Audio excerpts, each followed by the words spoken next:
بسم اللہ الرحمن الرحیم۔ السلام علیکم ورحمۃ اللہ وبرکاتہ۔ معزز خواتین و حضرات، امید ہے آپ سب لوگ خیریت سے ہوں گے۔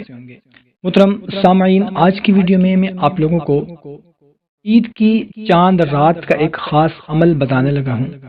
اس سے پہلے ہم سب لوگ مل کر دعا کرتے ہیں کہ یا اللہ ہم سب کی تمام پریشانیاں، دکھ تکلیفیں، مصیبتیں سب دور فرما دے، آمین۔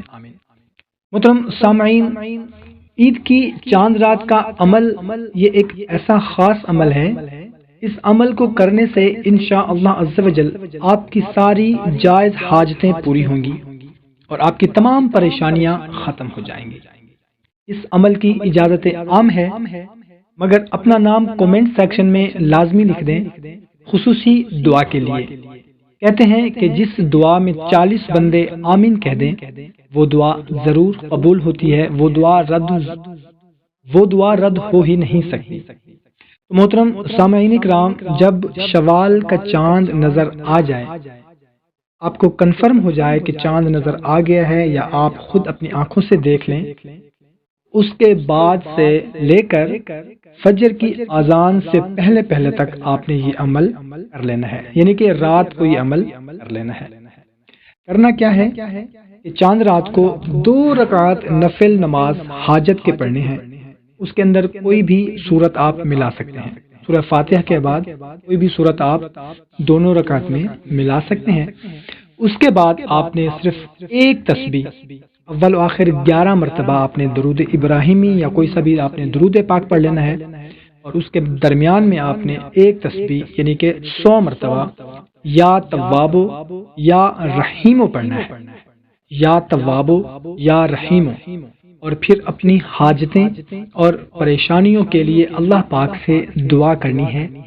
انشاءاللہ عز و جل اس عمل کی برکت سے آپ کی ہر جائز حاجت پوری ہوگی اور آپ کی تمام پریشانیاں ختم ہو جائیں گی۔ محترم سامعین، یہ عید کی رات، اس رات میں عبادت کرنا بہت ہی زیادہ ثواب ہوتا ہے، مگر ہم لوگ عید کی رات تو بالکل ہی نماز ہی چھوڑ دیتے ہیں، اللہ معاف کرے۔ مارکیٹ کے چکر، شاپنگ وغیرہ، یہ اس کے چکر میں پڑ جاتے ہیں۔ ہم نہ عشاء کی نماز پڑھتے ہیں نہ فجر کی نماز پڑھتے ہیں، نماز ہی چھوڑ دیتے ہیں۔ میرے بھائیوں اور بہنوں، نماز 5 وقت کی ہم پر لازمی ہے، فرض ہے۔ یہ صرف رمضان میں فرض نہیں ہے، یہ 5 وقت کی نماز ہم پر پورے سال میں فرض ہے۔